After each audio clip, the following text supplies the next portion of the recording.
চান করে উঠে কাঁপবেন আর এখন নামার সময় কাঁপবেন। আমি অভি গঙ্গাসাগর থেকে একটা নতুন ব্লগ নিয়ে চলে এলাম। আগের ব্লগে আপনাদেরকে বলেছি খাবো কি আর থাকবো কোথায়, আর এই পর্বে থাকবে এক রাত দুদিনে কিভাবে গঙ্গাসাগর ঘুরবেন, কখনই বা আরতি দেখবেন, কখন স্নান করবেন, এটাই নয় বাড়ি ফেরার আগে কোন জায়গা অবশ্যই দেখবেন, গঙ্গাসাগর ঘুরতে মোট কত খরচা হবে, সবকিছুই থাকবে আজকের ব্লগে। যাত্রা সম্পূর্ণ এক্সপিরিয়েন্স তুলে ধরবো, তার সঙ্গে থাকবে ক টাকা ভাড়া পড়লো, কতক্ষণ সময় লাগলো, কিভাবে গেলাম, সবটাই থাকবে। চলুন এগোনো যাক।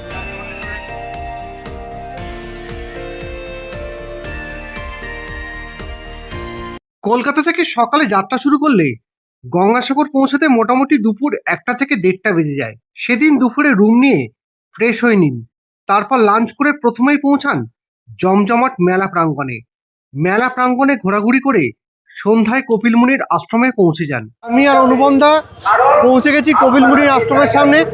এই মন্দিরে দেবদেবীর মূর্তি ছাড়াও কপিল মুনি, রাজা সগর এবং মা গঙ্গার প্রতিমা আছে। আপনারা হয়তো জানেন কপিল মুনি সেই ঋষি যার পরামর্শে মা গঙ্গাকে পৃথিবীতে আনা হয়েছিল। প্রতিদিন সন্ধ্যা 6:30 থেকে 7টায় মন্দিরে আরতি হয়।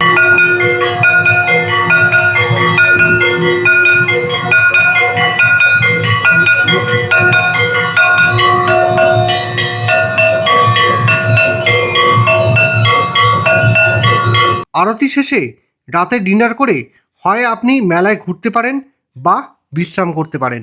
পরের দিন সকালে প্রথমে বেরিয়ে যান সাগর স্নানে। আজ 2রা জানুয়ারি 2025, আর কালকে তো আমরা গঙ্গাসাগরে এসেছি। কীভাবে এসেছি, কোথায় থেকেছি, আপনারা আর কোথায় কোথায় থাকতে পারবেন, মেলার কি প্রস্তুতি, সবটাই আপনাদের কাছে তুলে ধরেছি। এই মুহূর্তে আমরা এসেছি স্নানের ঘাটে। তীর্থযাত্রীরা বছরের যে কোনো সময় গঙ্গাসাগরে স্নান করতে পারেন, কিন্তু পৌরাণিকভাবে যেহেতু মকর সংক্রান্তিতে মা গঙ্গা ভগীরথের অনুরোধে গঙ্গাসাগরে এসে তার 60,000 পূর্বপুরুষকে মুক্তি দেন, তাই মকর সংক্রান্তি স্নান ভীষণভাবে গুরুত্বপূর্ণ। কথিত আছে এদিন স্নানে অশ্বমেধ যজ্ঞের সমান পুণ্যার্জন হয় এবং মোক্ষপ্রাপ্তি ঘটে।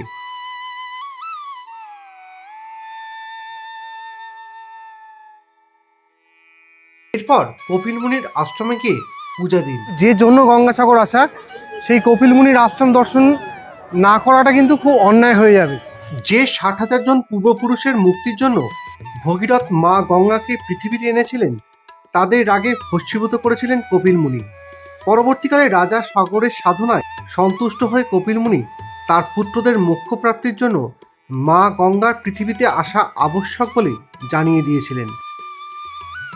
এরপর ব্রেকফাস্ট করে একটা টোটো ভাড়া করে বেরিয়ে পড়ুন গঙ্গাসাগরের বেশ কিছু দর্শনীয় স্থান দেখতে। আজকে গঙ্গাসাগরের 7টা যে দর্শনীয় জায়গা আছে, সেই দর্শনীয় জায়গাগুলো ঘুরবো। আর আমাদের ঘুরতে নিয়ে যাচ্ছে ভাই, তোমার নাম? সমর ভাই আমাদেরকে ঘুরতে নিয়ে যাচ্ছে। তো আর এখানে সম্পূর্ণরূপে ঘুরে আমরা বেনুবন জেটিতে যাব। এর আগে আসার সময় আপনাদেরকে কচুবেড়িয়া জেটির এক্সপিরিয়েন্স শেয়ার করেছি। এবারে বেনুবন থেকে নামখানা কিভাবে যাব সেটা এই ব্লগে থাকবে। তো চলুন শুরু করি। মাঠের মাঝখানে গ্রাম্য রাস্তা দিয়ে আমাদের টোটো এগিয়ে চলল। খানিকটা পথ চলার পর এগোলাম খাঁড়ির পাশে। খাঁড়িতে তখন বেশ কিছু নৌকা মাছ ধরতে যাওয়ার প্রস্তুতি নিচ্ছে। শুটকি মাছ আমরা বাঙালরা তো অনেকেই খাই। তো শুটকি মাছ প্রসেসিং কি করে হয় সেটা সামনে এক জায়গায় প্রসেসিং হচ্ছে। খাঁড়ি আছে যে কারণে যেতে পারবো না, কিন্তু দূর থেকে আপনাদেরকে দেখাচ্ছি। ওই দূরে দেখুন, ওই নীল রঙের প্লাস্টিক বিছানো আছে, আর উপরে শুটকি মাছ শুকাচ্ছে।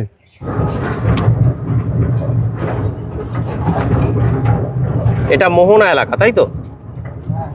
মাছ ধরা সমস্ত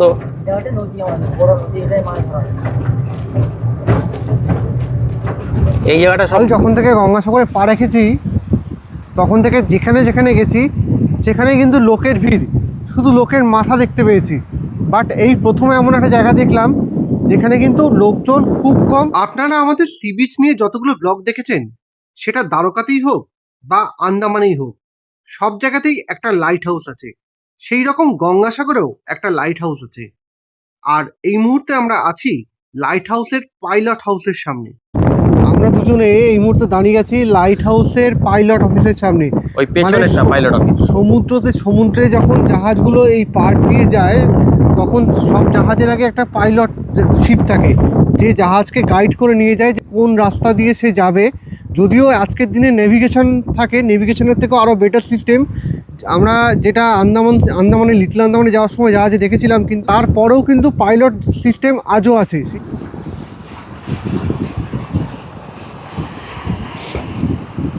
বেশ কিছুক্ষণ ওখানে কাটাবার পর বেরিয়ে পড়লাম পরবর্তী গন্তব্যের উদ্দেশ্যে।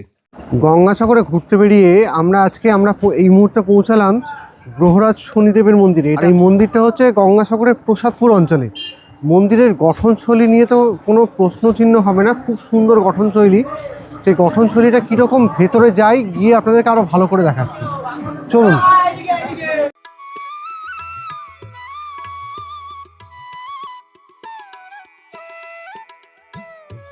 শনিদেবের মন্দির ছাড়াও এখানে বাসন্তী মায়ের মন্দির, মনসা দেবীর মন্দির, শীতলা মায়ের মন্দির এবং রামকৃষ্ণ মিশন আছে।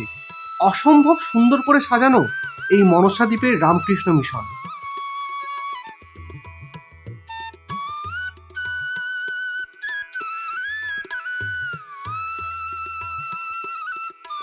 রামকৃষ্ণ মিশন ঘোরার পর আমরা পৌঁছালাম পরবর্তী গন্তব্যে নাগ সরোবরে। তো চলুন গিয়ে দর্শন করি নাগ সরোবর। নাগ সরোবরের চারপাশে একটা খুব সুন্দর করে সাজানো পার্ক আছে। শীতের দিনে রোদের আভা গায়ে লাগাতে লাগাতে পার্কটা ঘুরতে আপনার মন্দ লাগবে না। মাঝে সরোবরে শ্রীকৃষ্ণের কালিয়া দমনের একটা মূর্তি আছে, আর এখানে বিভিন্ন দেবদেবীর মূর্তিও আপনারা দেখতে পাবেন।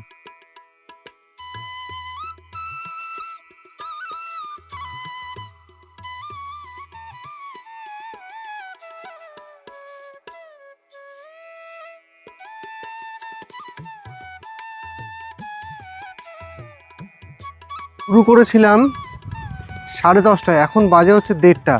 পৌঁছালাম আমাদের অন্তিম স্পটে। আর এটা হচ্ছে এখানকার বিখ্যাত গোষ্ঠ মন্দির, খুব জনপ্রিয় মন্দির, প্রত্যেকটা পর্যটকের কাছে খুব জনপ্রিয় এবং খুব জাঁকজমকপূর্ণ মন্দির।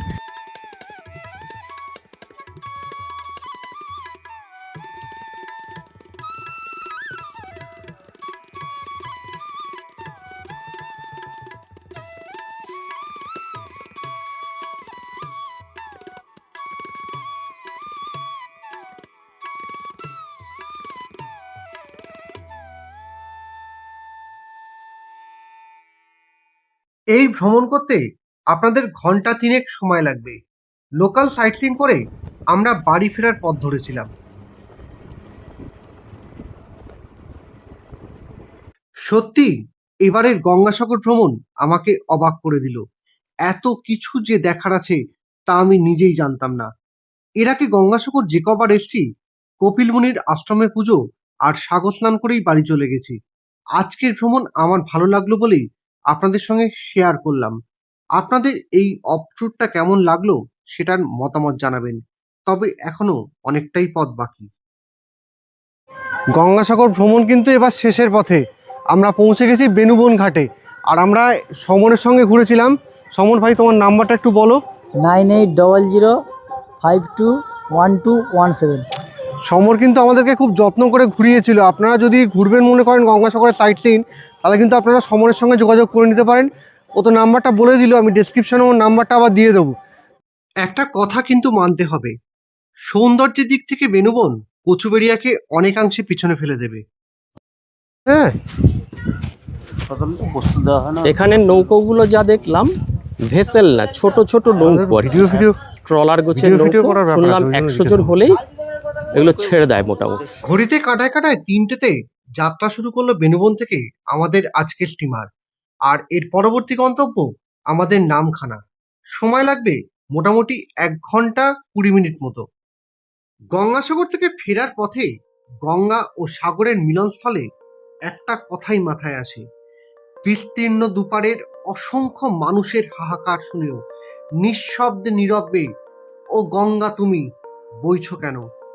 নৈতিকতার স্খলন দেখেও, মানবতার পতন দেখেও নির্লজ্জ অলসভাবে বইছ কেন?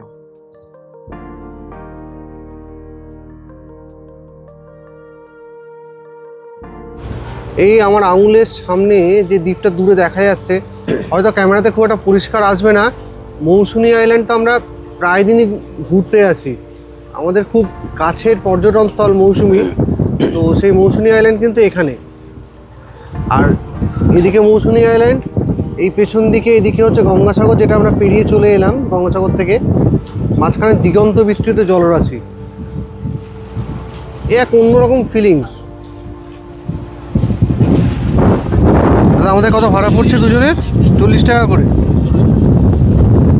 আর আমরা পৌঁছাবো কটা নাগাদ? 4:10 দিকে।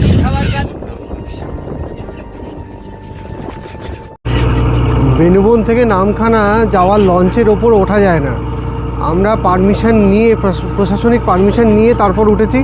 বলেছিলাম যে আমরা ইউটিউব ভিডিও করব, যে কারণে আমাদের যদি উঠতে দেওয়া হয় তাহলে ভালো হবে। তো যাই হোক, আমাদের রিকোয়েস্ট গ্র্যান্ট হয়েছিল। তো ওঠার পর যে বিউটিটা, এই চারপাশে সিগাল আর তার মাঝখান থেকে সমুদ্রের মধ্যে দিয়ে লঞ্চ চলে যাচ্ছে, এ এক অন্য এক্সপিরিয়েন্স। মানে সুন্দরবনের ট্রিপের এক্সপিরিয়েন্সের কথা কিন্তু আমার প্রতিটা পদক্ষেপে মাথায় চলে আসছে। এরপর আমি চলে গেছিলাম লঞ্চের নিচের পোর্শনে, যেখানে প্যাসেঞ্জাররা নর্মালি যাতায়াত করে, সেই অংশটা একবার ঘুরে দেখতে।